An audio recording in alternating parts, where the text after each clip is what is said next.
And I'm Ripley. And this is Comicsplaining, the show where we are finally getting to the conclusion of Factor 3 after putting it off for quite a while. Yeah, indeed. Yep, we're back, and I think the plan from here on out is next week we are also going to be back with the X-Men so we can stay on track, and then we're going to conclude Thor's little saga of sorts. Yeah, that's the plan. We'll see how that pans out. We'll see. Maybe it will just be Thor time again. Yeah. That's this is a Thor-only podcast. No, absolutely not. Anyway, to begin, our first issue for the week is X-Men 37 from August of 1967, written by Roy Thomas, pencils by Ross Andrew, inks by Don Heck, a new name for us, I think, and letters by Artie Simek. When last we saw the X-Men, they were boarding a plane headed for Central Europe, unaware that they were being observed by agents of Factor 3, the sinister organization that has abducted Professor X. Now, we open on those same agents reviewing footage of the X-Men in their first battle against the Juggernaut. This man has a hat of some description on. He does indeed. He should run this bad boy past Odin. That's just what I was thinking. I mean, we're so used to having weird hats in the Thor comics, and then we come over to X-Men, and we're getting weird hats here, too.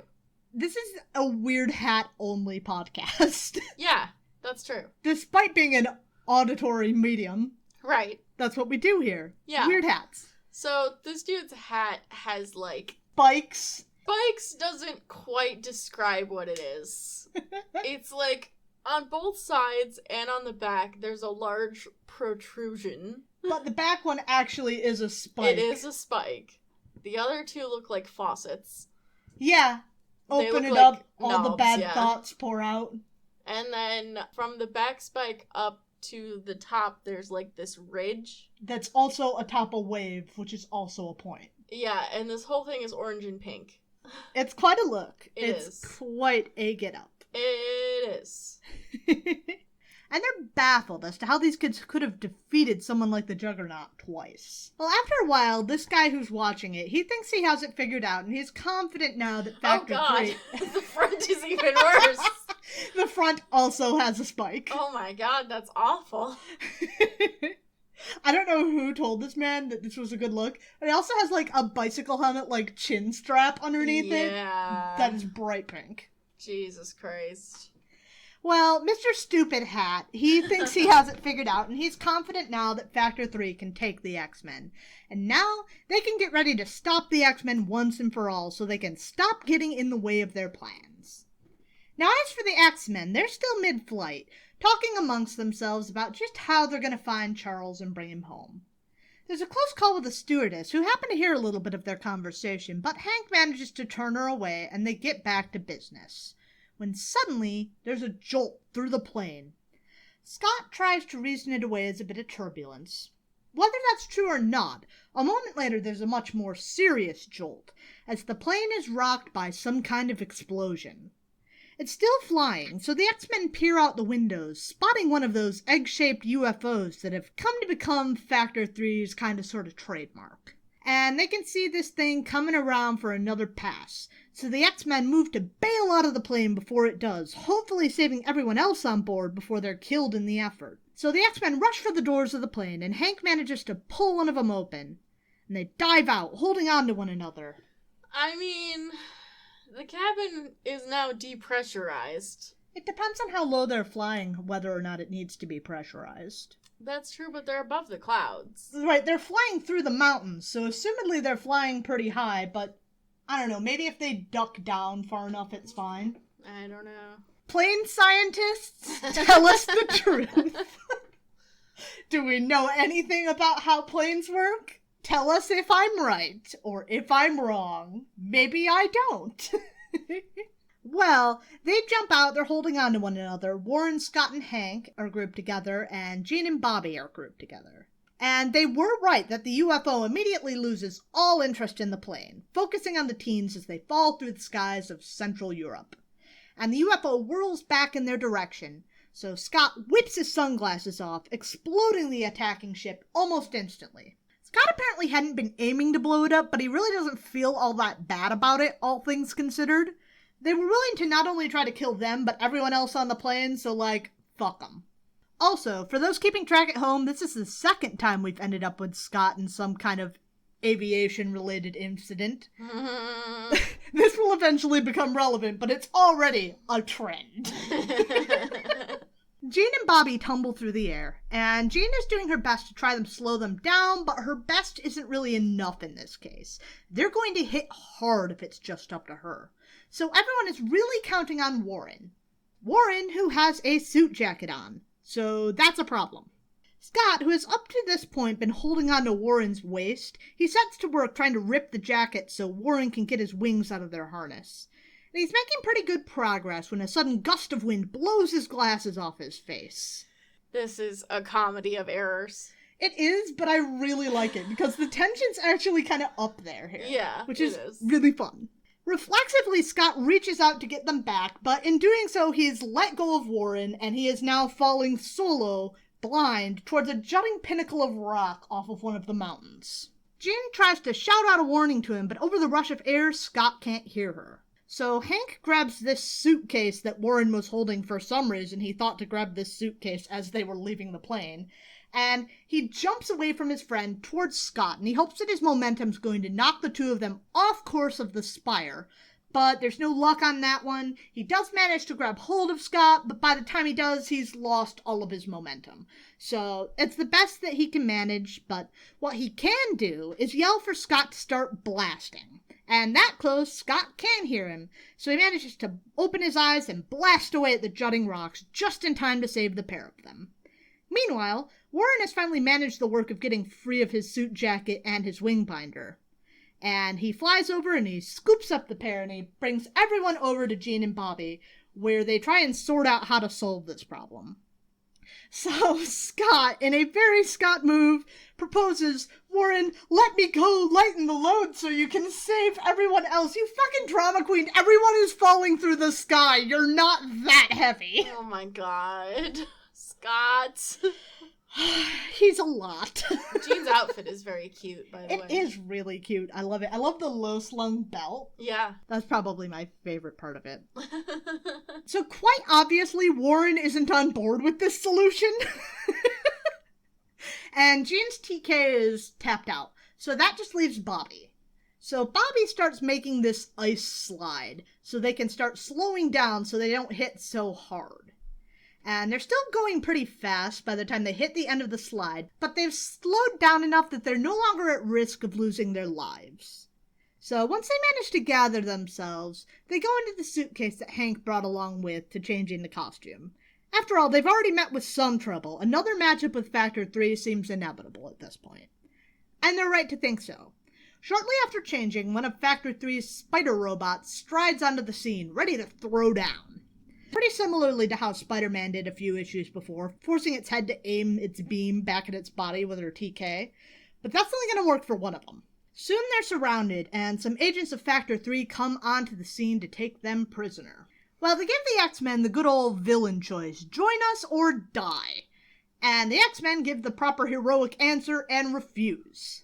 So Iceman spots a ledge they might be able to escape along, and they take that chance. But soon they find robots there too. Luckily, Beast manages to topple them over the edge, so there's still a chance. But there's something strange going on. None of the other robots are firing on them, and they're starting to realize they're being herded.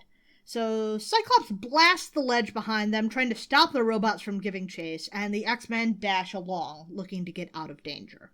Now, as they run, they start to notice a fog hanging over the valley, but there's nowhere else to go. So the X-Men descend into the fog. But very quickly they find themselves getting tired. By the time they realize it's a trap, it's too late to escape, and slowly the X-Men start to drift to sleep within the mists. Sometime later they start to awaken, with Cyclops being the first to come to. He hears some voice gloating from above about how the X-Men have finally been defeated. When he looks up, he sees an array of screens gazing down on the group, who are all beginning to come to consciousness themselves. Arrayed on the screen are the Vanisher, Unis, the Blob, and Mastermind, who have all been eagerly working on this to get the X-Men back for all the trouble they've caused them. Apparently Mastermind has come back to life. We're not going to get into how that happened for a very long time, until the 2000s. I forgot the Vanisher looked like that. He sure the fuck does. At least he's not wearing red. I don't know why that makes it better, I guess because green's the villain color. He has changed color schemes. He did. Also, Mastermind also has a green coat now, instead of brown. Yeah. Well, he's back. They're all back. Okay. So the X-Men find that they can't leave the circle they've woken up within for whatever reason, but they still get to their feet, seeing, in addition to the screens, some kind of costumed dude on a platform and another costumed dude cast in shadows up behind him. This is ridiculous. I just want to say, for the record, this is ridiculous. This is where your suspension of disbelief ends here. Yeah. So, costumed dude number 1 explains that they're on trial before introducing himself as the prosecutor, and that his name is Changeling. So Cyclops is wondering just who the fuck this clown is. Is he the one in charge of Factor 3? And Changeling answers that, in fact, he is not. Predictably, the real head honcho is the dude behind him in the shadows, who goes by the very subtle name of Mutant Master. And Mutant Master finally starts talking, explaining what this trial is about. Changeling is the guy with the hat from earlier, except his hat is now purple. He has multiple hats, apparently. Well, yeah, because you gotta have them match your outfit. Obviously. But they're all the same shape. Yes, they're all terrible. Yeah. They're just different colors. Yes, different colors of terrible. Yes, exactly. Uh-huh. We're on the same track here. Obviously. So Mutant Master finally starts explaining what this trial is about. So the X-Men are apparently on trial for betraying mutant kind by attacking evil mutants and acting as friends to humankind. Cool. Okay. We are then treated to a page or so of flashbacks to the X-Men defeating Unis, Blob, Vanisher, and Mastermind, who are apparently serving as both jury and witnesses in a very fair trial. We should also mention that Factor 3 has Professor X and the Banshee, and he shows them, oh, we have these guys. Yep, we Just have so them. You know. I mean, you knew we had them, but we do have them. We do have them. We weren't, bluffing. Yep. They're here. That's when I'm okay. Shockingly, in this very fair trial, the jury finds them guilty. What? No way! I know, right? With such an impartial jury? Oh my goodness. Well, the prosecutor asks for the sentence of death, and the only thing left in this very fair trial is to hear what Mutant Master, the judge here, has to say. So Mutant Master procrastinates that and decides that first he wants to give his villainous monologue of his plans before he decrees their sentence. So Mutant Master wants to destroy humanity with a hydrogen bomb. Shit just got real very quick. Pretty cool of you, Mutant Master. That's gonna work out. That's gonna make the world a great place for mutants. Yeah. Well, he wants to wage a world war to end humanity, and he's going to do this by framing the United States for an explosion at a meeting of top-level Soviet officials. And while that's happening, he's going to have his followers take an American nuclear base and launch the missiles against Russia. And through this, they'll turn the Cold War white hot. And in the confusion and carnage that ensues, rise to power themselves. He then gets back to what he was supposed to be doing and sentences the X-Men to oblivion, Game of the Year edition, in which you close all the gates and thus save Tamriel. Wait, no. What he really means is that the Oblivio Ray. Changeling stuns the X-Men so they can be strapped into this device, which will sap their wills and effectively brainwash them into being slaves for Factor 3. So Changeling turns the machine on and apparently ducks out immediately because the X-Men start right away getting to work trying to find a way out of this fucking contraption. So Scott first asks Jean to pull the band over his visor off, but that's a non-starter, it's on too tight. Bobby's turn again. Iceman, the real MVP of issue 37, makes a bunch of icicles and Marvel Girl levitates them over the machine. The icicles start to melt from the heat of the machine and eventually short-circuit it, which apparently causes their spring-loaded shackles to spring open. freeing the X-Men. That's convenient. Right? Imagine if it hadn't done that. Amazing. What if it just fried their fucking brains? Yeah. Good thing it didn't. What if it electrocuted them? Yeah. But it didn't.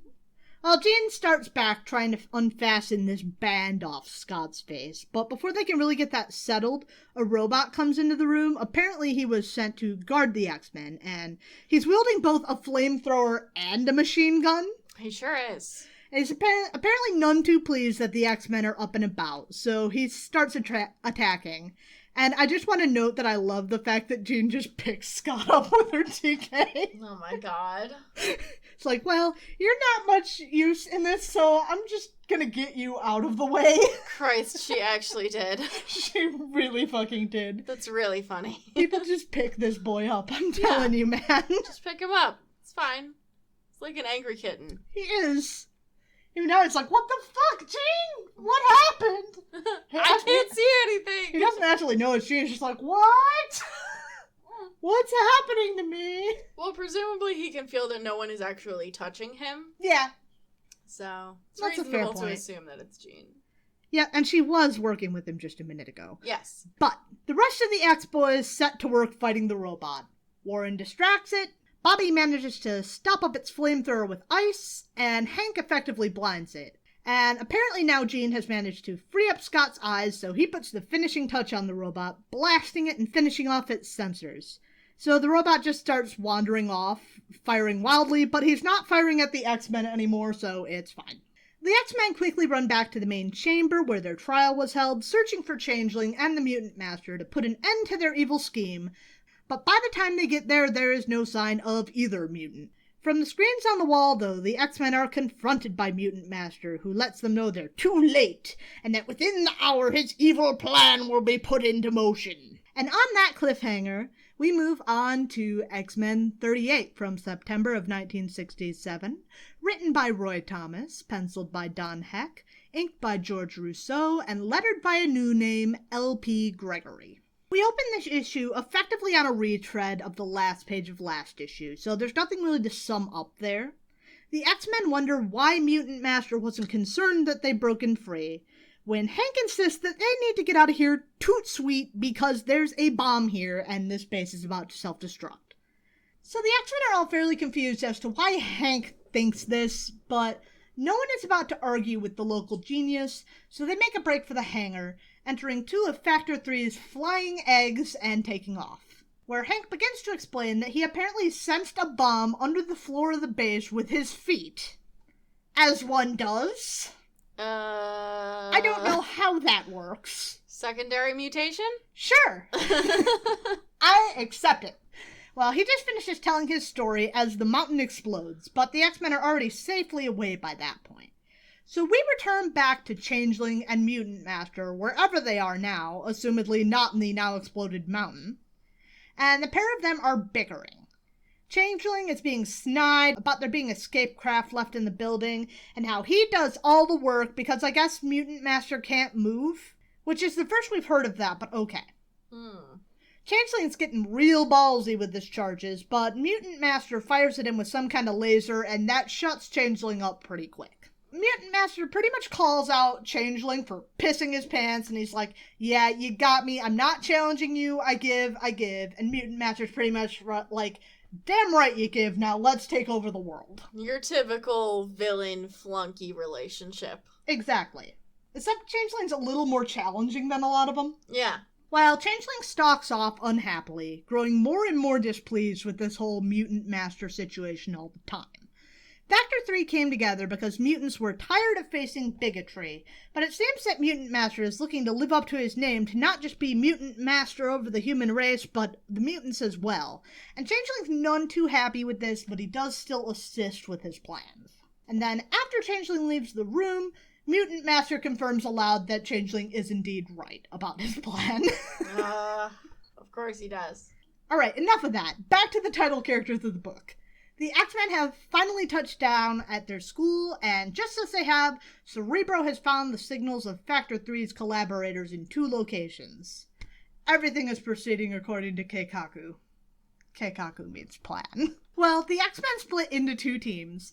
Bobby and Scott off to the American military base, and Jean, Hank, and Warren off to the Soviet Union. They've got a nuclear holocaust to prevent.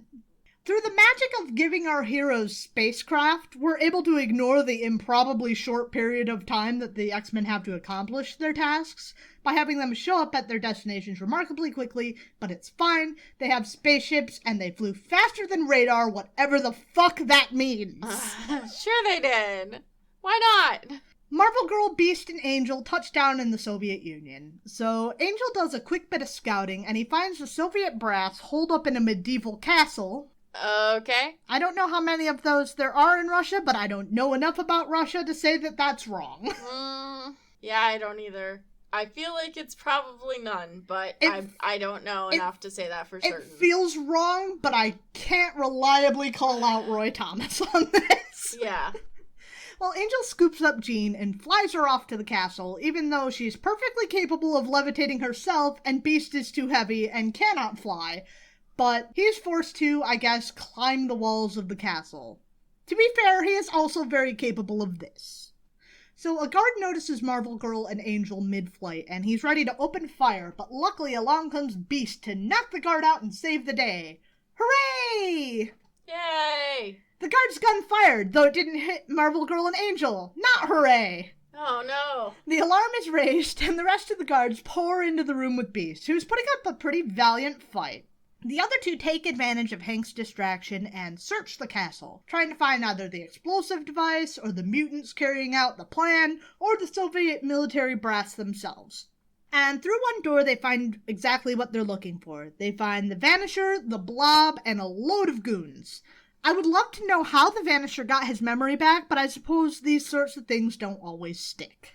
Well, this seems like the perfect time to change perspective over to Professor X. Ah. Sure. Well, he's strapped into some kind of device, but he's awake and alert and talking to Changeling, which is progress from when last we saw him. He's going through the usual spiel. Your plan will never work, Changeling. My X-Men will stop you, yada yada yada yada yada. But he finally asks just what the fuck his plan is after that. After all, an irradiated planet isn't really a great atmosphere for the mutants either. Well, Changeling reckons that Factor 3's scientific mastery will allow them to survive, and even thrive. Sure, Jan. Charles calls him a fool and gets slapped across the face for it. And Changeling threatens to execute him, but he backs off when Master Mutant scoots through the door on his mobile platform, which I wasn't aware was a thing that he had, but it does make a degree of sense, since Changeling did imply earlier that he couldn't really move, so I guess he's just scooting about the base on his mobility scooter. And he's like, "You're not executing anyone, underling, be gone!" And Changeling does indeed scoot himself. Be gone, thought! I think the hat is probably holding him back from any thoughterry he might want to get up to. That's fair. The hat is like the opposite of a pussy magnet. Pussy repellent.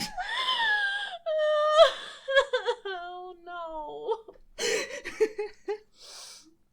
Let's see how our other team of X-Men is holding up. Not well! Wow, shocking! Scott has decided that the solution to the problem at hand is just calmly explaining the situation to the base commander, who quite obviously thinks this kid is either pranking him or has a few screws loose. So he orders Cyclops and Iceman off the base. Shockingly, the boys do not go along with this plan, and Psyche threatens that if they don't start looking into his story, he's just going to have to start destroying the missiles himself. That's not a good thing to say. No, that's how you get shot, Scott. Oh my god, how did they even get in here in the first place?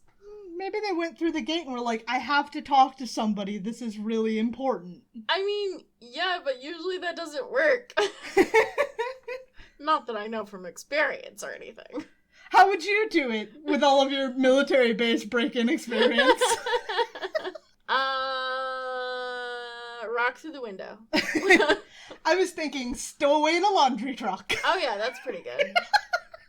Well, shockingly, the United States military don't much like Scott's threat, and the base commander orders them to be locked up. So the guards move to arrest the pair, and Iceman and Cyclops leap into action, fleeing the guard shack and moving to destroy the missiles. At first, the guards treat them with kid gloves, firing around them but not directly at them to scare them into submission, but that's not how these kids work. If anything, it forces them to ramp up their attack, and now they actually do start moving to try and take the missiles out of action. Back with Angel and Marvel Girl, they find themselves facing Vanisher, the Blob, and a collection of Factor 3's agents, assumedly in the way of getting to the military brass to get them out of there. So the Vanisher orders his goons to open fire on the X-Men with their ray guns, and they do so, but Marvel Girl manages to shield the pair of them by pulling a door in between them and the fire. And Angel takes advantage to try and get past the bunch of goons, but the Blob stands in his way, being, as usual, a significant impediment, seeing as he could just stand in front of the door all day and it would be no sweat off his back. Game over. Still, you have to wonder why all the generals aren't reacting to the sound of this struggle if they really are just past this door. A bunch of Americans yelling and ray gun fire? I guess the room is soundproofed, maybe? In a medieval castle? Well, it's been repurposed, so why not? I guess. Well, Marvel Girl cracks the Blob over the head with something. It's not entirely clear what. But that buys time for Angel to escape, and he, for whatever reason, doesn't take advantage of that to go to the generals, but instead just starts taking the goons' guns away, and he throws them out the window. Good plan! You did it, buddy. The Vanisher comes up behind Angel with the gas gun that I completely forgot he had, so points for continuity there from Roy Thomas. And the Vanisher prepares to gas Angel to sleep, but Angel doesn't cooperate. That pisses the Vanisher off so much that he gets caught up in his own sleep gas. Oh my god. Which Marvel Girl telekinetically funnels over to the Blob, knocking them both out of the fight. She can use telekinesis on gas? She can make, like, bumpers, I think, to move it along. That's really impressive. She's pretty good. She's getting better all the time. That's true. So the Vanisher and the Blob were defeated by the Vanisher with an assist from Marvel Girl. Yeah.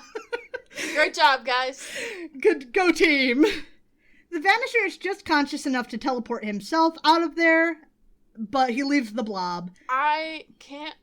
Something is going on with the Blob in this panel. It looks like he's laying face backwards down. And forwards, like he's spun around. Like, it looks like his torso and his face are laying face down, but his, like, hips and his feet are laying the upwards. other way. It's really, really weird. It is. I didn't even notice that before, but it's really bothering me. Also, his taint is, like, right there. The Blob... It's not illustrated, but it is right there. The Blob is exiting consciousness, balls out. Yeah. Face down, ass up. That's the way we like to know. Well, also the agents of Factor 3, who are apparently all androids, explode. Why? They just do. They just do. Okay. Well, asked and answered. Yep. This happens just as the guards burst through the doors, apparently much wiser to the confrontation than the generals in session, and they take the X-Men and the Blob into custody and throw the lot of them into the brig. And they meet up there with Beast and compare notes while somewhere the mutant master gloats. And that's the end of that part of the story. However, this issue is going to be the beginning of a series of Beast stories covering the origins of the X-Men. And we're starting off with the leader of them all, Professor X. I can't wait. It's not really all that much about Professor X. It's more like the beginning of the X-Men as a concept. Okay. We already know a lot about Professor X's origin at this point. We start off in the headquarters of the FBI, though it isn't explicitly stated at this point, and there are several gentlemen there, one of them named Fred and one of them named Bill, watching news coverage of a riot that broke out after a crowd discovered that one of their number was a mutant. Bill and Fred's excellent adventure. Their excellent adventure that is spent sitting in the offices of the FBI. Yeah. The mutant in question for this altercation got away, but the guys are still sufficiently troubled by the state of events, and they want to start an investigation in what's up with all this mutant shit going on. So we don't get to find out just what about the situation Fred and his friends seek to investigate. Instead, we turn to Charles Xavier, holed up all alone in his giant mansion, reading a newspaper covering the increasing panic over the emergence of mutants. And the newspaper states that the FBI is indeed beginning an investigation on the matter, and Charles decides that this is a situation he needs to get involved in for the sake of both humanity and mutant kind. I like that the road going up to his house is like a mosaic. It's cool. I wish that stuck around. Cool. Yeah. I think everyone should have that. I do too. I think all roads should be that. I think that would be hard to do, but I would like to see it. Well, Charles heads for the headquarters of the FBI, and understandably, the armed guards posted at the building's entrance are like, yeah, no, we're not gonna just let you do that. But such things aren't really a problem for a telepath. So Charles reaches out to their minds and orders them not to remember his entrance, and then he begins wheeling himself into the building, seeking out the head of this investigation. Here, among the FBI, a film of the incident with the mutant is being screened over and over, searching for any leads. Both we and they watch footage of a construction site in New York City as a crane begins lifting a massive air conditioning unit into place atop a skyscraper. Some kind of beam happens to destroy the crane, and the massively heavy air conditioning tower begins to plummet to the crowd below, when a boy among them pulls sunglasses from his face, destroying the air conditioner with another blast before fleeing from the quickly angered crowd and making a clean getaway. It's him! It's the boy! It's the baby boy! Your baby boy. Yes. Your baby boy's on the floor. Yeah, that's true. The men, the very ones in charge of the investigation, Fred and his cohort Bill, ponder whether this was all an accident or not, but they're not left long with their thoughts, as who should wheel through the door but Charles Xavier. Charles introduces himself, but the agents are none too happy that he made it in here past security. Bill moves to forcibly wheel Charles out of their office, but he finds he can't, despite his best efforts. And Charles casually explains that he is the cause of this, and Bill just thinks he's pushing hard, but he really isn't pushing at all. Alarmed, Fred draws his gun, coming to the conclusion that this guy too must be one of the mutant menace they're looking to investigate, but he can't pull the trigger any more than Bill can wheel Baldy Locks away. Though I don't know why he would want to pull the trigger anyways, you would think this would be a good guy to interrogate in your investigation, Fred, seeing as he is both a mutant and seems to know more about the situation than you do. I'm just shocked that Professor X went into the situation full, truth out, I'm living in my truth, this is what's going on. He didn't try to mind control them or anything. I guess he always has that option to fall back on if it doesn't work very well. That's true. He can do this over as many times as he wants. I didn't even consider that. I just kind of thought, we're just gonna go, okay, no, you're gonna do the thing I want you to do. But yeah, do over. But that doesn't matter, because Fred can't open fire on Charles, so Charles begins to explain why he's here now that he has this captive audience. Oh my god. And he offers to find new mutants, knowing that they would probably be too scared to be faced with government investigators and persecution and all that jazz, but they might talk to another mutant. So Fred agrees with this plan, and the two shake hands on the idea that the FBI will supply Charles with information, and Charles will from time to time report back with his own information. So that's that for that origin segment.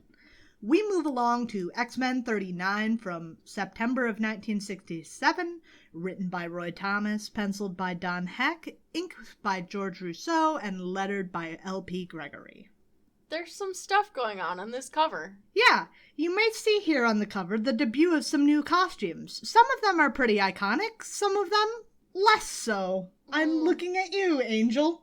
And Beast?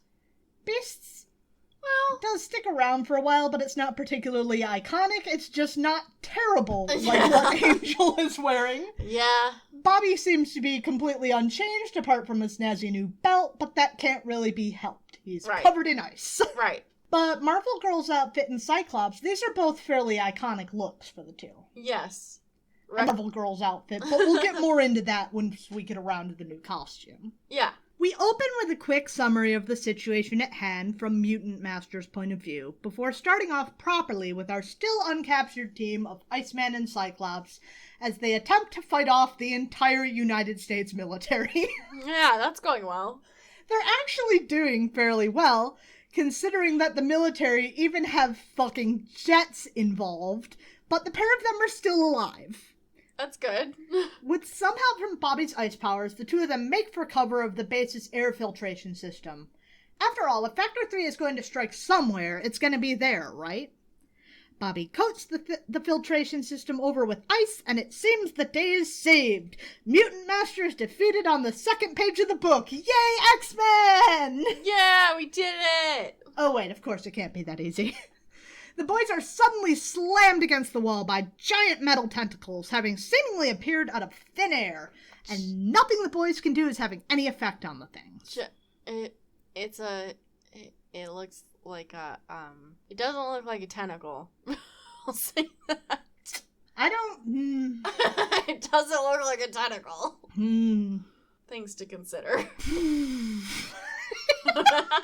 Well, just what's up with these things? We're not left waiting long on an answer, as Mastermind walks onto the scene. The boys then realize that the tentacles are an illusion, and manage to use that knowledge to free themselves. Now, if it were just that, they'd probably still have just won the day outright, but Mastermind brought a bruiser along with him, and Unis is ready to lay the smackdown on the boys to win the day for Factor 3 once and for all. But it's not time for that just yet. Instead, we turn our gaze behind the Iron Curtain, where our other team of X-Men sit imprisoned along with the still unconscious Blob, trying to find a way out of their predicament. The one plus of being left to cool their jets is that Jean has had some time to recover her strength. Though it's not doing much good when it comes to opening the doors of their prison, she still has another plan. She pulls a napping guard over to the door, where Beast seizes him through the bars and they're able to relieve him of his keys and free themselves. Back with the generals, who probably should have scattered at the hint of an assassination attempt, but they didn't. They're busy discussing what the fuck to do. After all, the X-Men are American. Surely this was an American attack. Surely the X-Men represent the government, and most assuredly they should declare war.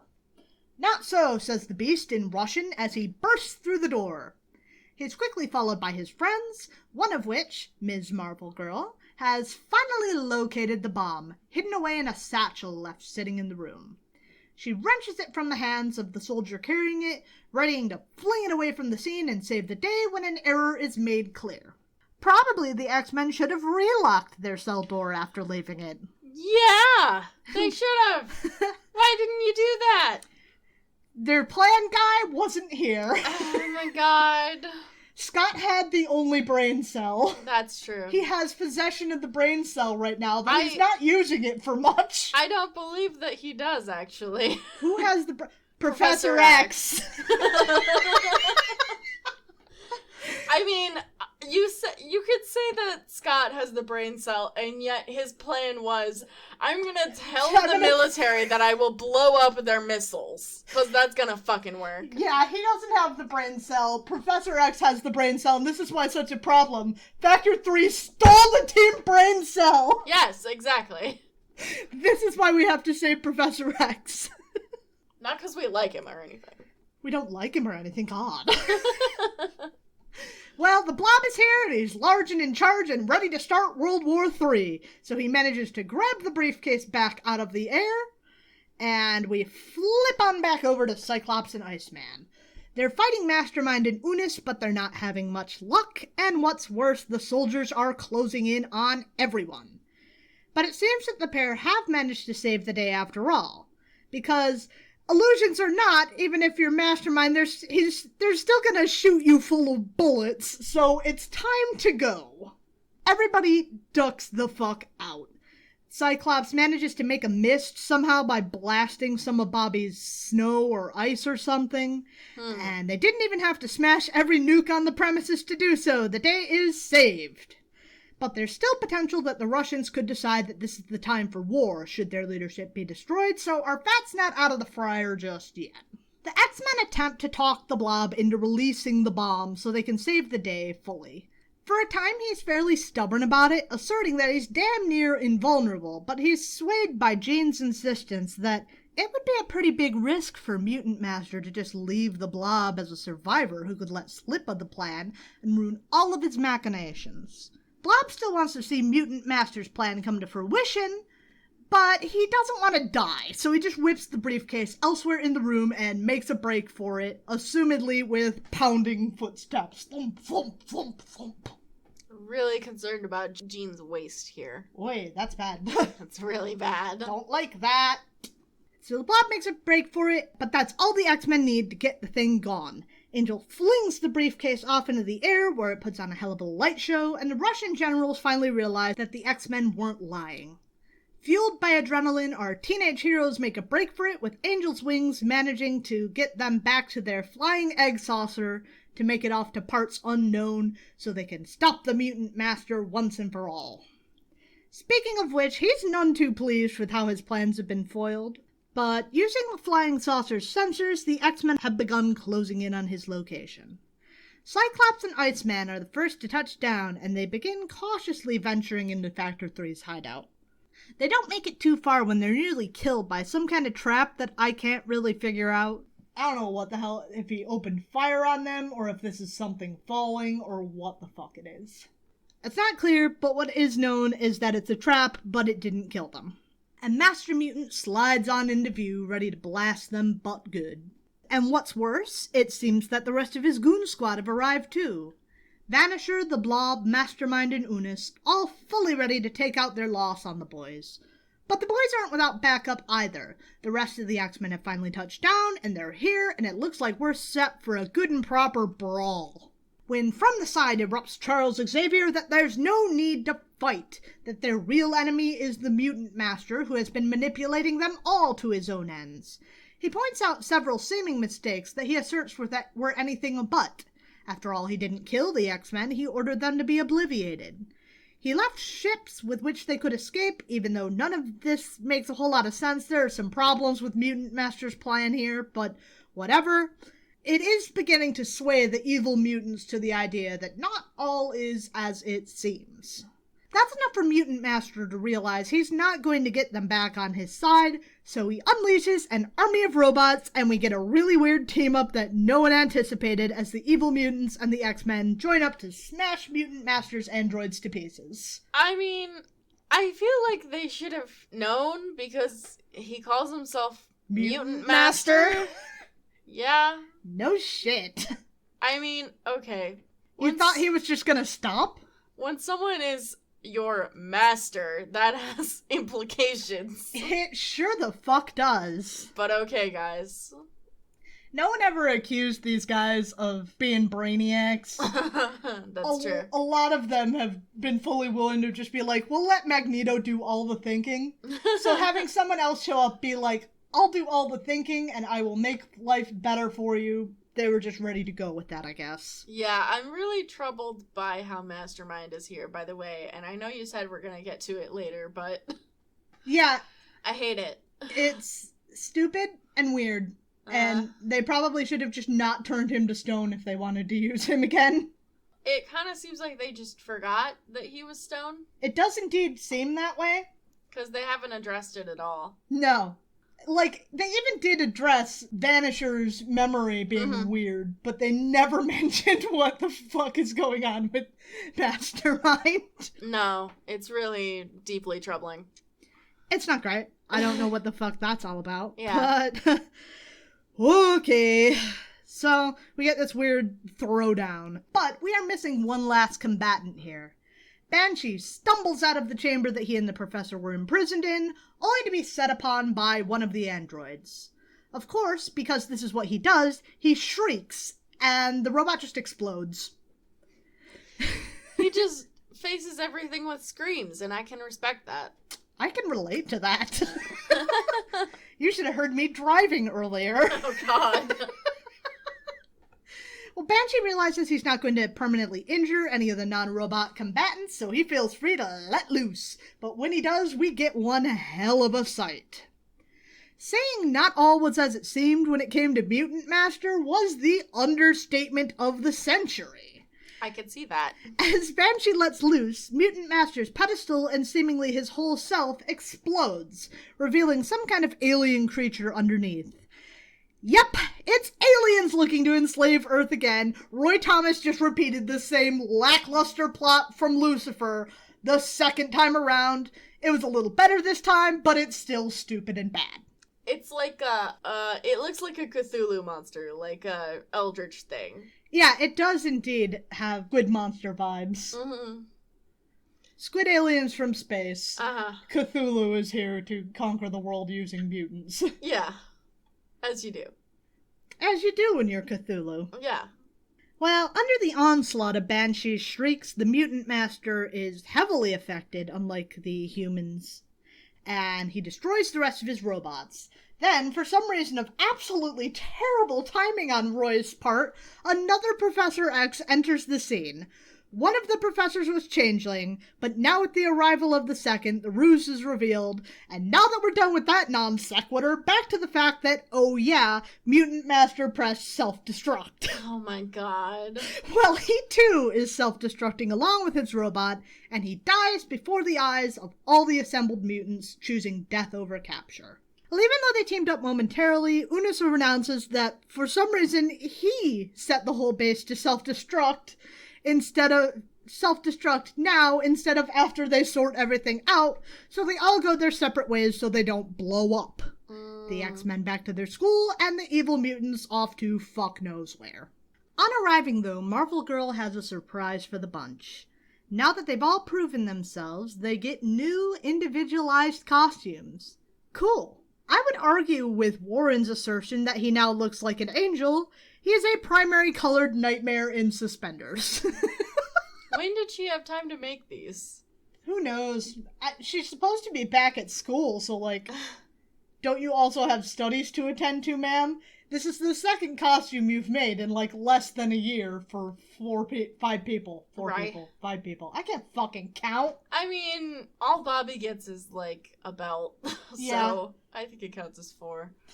That's true. So I would also argue with the assertion that any girl who levitates would choose to wear a dress, particularly one that short, since she has to be fighting. Panty shots for all onlookers. It's fucking awful. Yay. This is just one of those things that, like, comic book artists don't consider when they're designing their female characters. Yeah, and this costume is the one that is, like, the dude bro fantasy. Oh, yeah, of course. I fucking hate this outfit. Mm-hmm. Like, I like the idea of a green dress. I like the yellow boots. That's all cute. The dress is too fucking short, and she should probably have leggings if she's flying. Yes. But hey, what the fuck do I know? I just would have to wear clothing. Right? Whatever. That's the end of all that Factor 3 nonsense. And now we move on to our second Origins of the X-Men section. We've already gotten over the Charles part, now it's back on to Itty Bitty Baby Cyclops. We open on a scene covered in passing in the last issue, where the crowd, incensed by Scott's display of his mutant ability, are now on the hunt for the scared teenager. Scott is wearing green slacks, a red sweater, and a green bow tie. It's fucking awful. He is dressed like a goddamn Christmas tree, but assumedly he does not know that. He's our special little Christmas boy. There he is. Just an itty bitty Christmas baby. Though, in his defense, yeah, how could he know? So he's hiding in an alley as the angry mob attempts to hunt him down. But once they finally move on, Scott is finally able to move on out from his hiding spot. But where to go now? He can't return to the orphanage he fled from.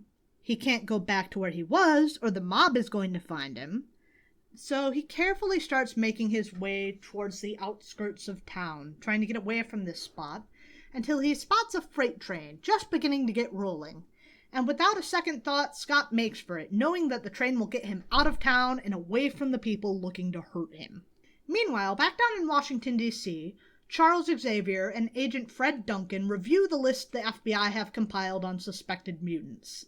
Nothing there to say about surveilling your own populace, no siree.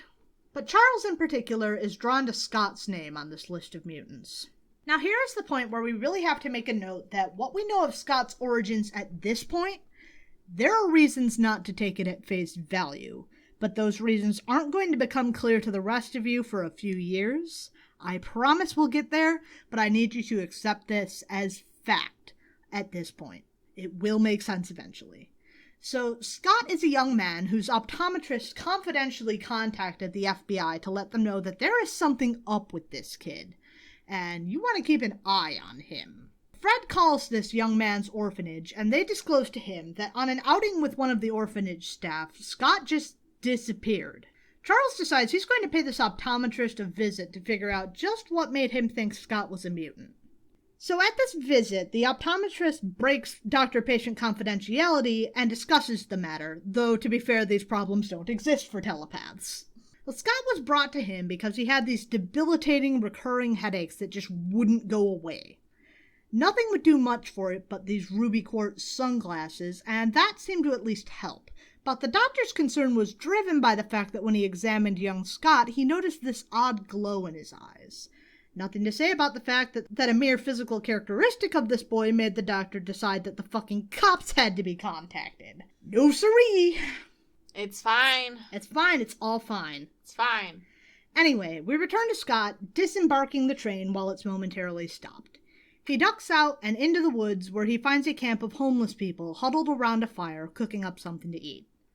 They allow Scott to partake in their food, which is good because after this day he's fucking starving. Well, given he's nicely dressed, the homeless men begin to think he's putting them on, that this is some kind of club initiation stunt and he's probably loaded with cash, until a few of the nastier of the men decide that they're gonna rob this kid. Well, he's just a kid with little experience fighting, and he's assumedly smaller than all of them, so they're quickly over to overpower him. And they find that he indeed does not have money, like he protested, or even a wallet, but the commotion draws some nearby policemen to the scene. And on seeing Scott, they realize he matches the description of a missing child from one of the orphanages. The policemen move to grab his sunglasses to make a better identification of the kid. Predictably, this ends poorly. No, you can't take my glasses. If you take off these glasses, it might be fatal. And the cops are like, yeah, the fuck not. Oh my god!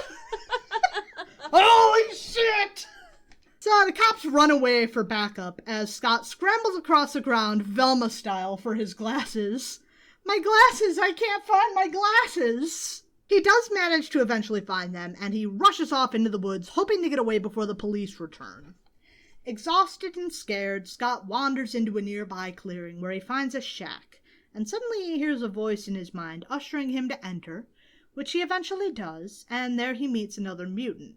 But just who this wayward telepath is, we'll have to wait until next time. He's got hair. Some hair. He looks like he might be balding. Yeah, but he still has hair. Yes. So it's not Charles. This is a different telepath who is only semi-bald, because that's what happens when you're a telepath. Your hair just falls out.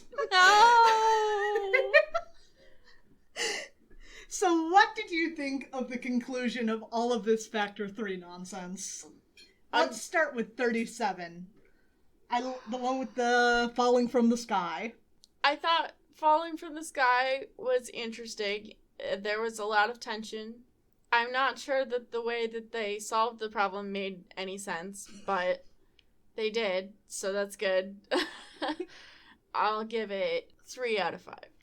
I'm in agreement. The tension overcomes any of the "so what the fuck was your ice slide hooked to, Bobby" bullshit.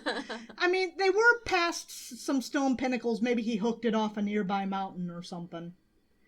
I'll suspend my disbelief for that. Yeah, sure. What about number 38? 2 out of 5. Yeah, agreed.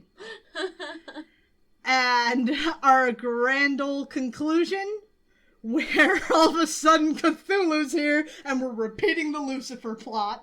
Like, it was a comic and we did read it. It is in fact true. I guess 1.5.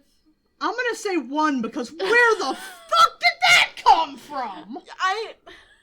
I mean, I like our B story. I think our B story in this whole thing, once it started in 38, was actually more compelling than the A story. Yeah. I feel like, overall, the wrap-up on Factor 3 was... nonsensical. Yeah, and anticlimactic in a weird way. Right, it was just very... And then it was over and it was an alien, but the alien is dead and everything is fine. Yeah. Like, it could have probably used another issue. Mm-hmm. Not that I wanted to read another issue of that, but it probably could have used one. Yeah. So what the fuck was with the, hey, the Changeling is here, and he was also Professor X? That actually does become relevant eventually, but, like, what the fuck?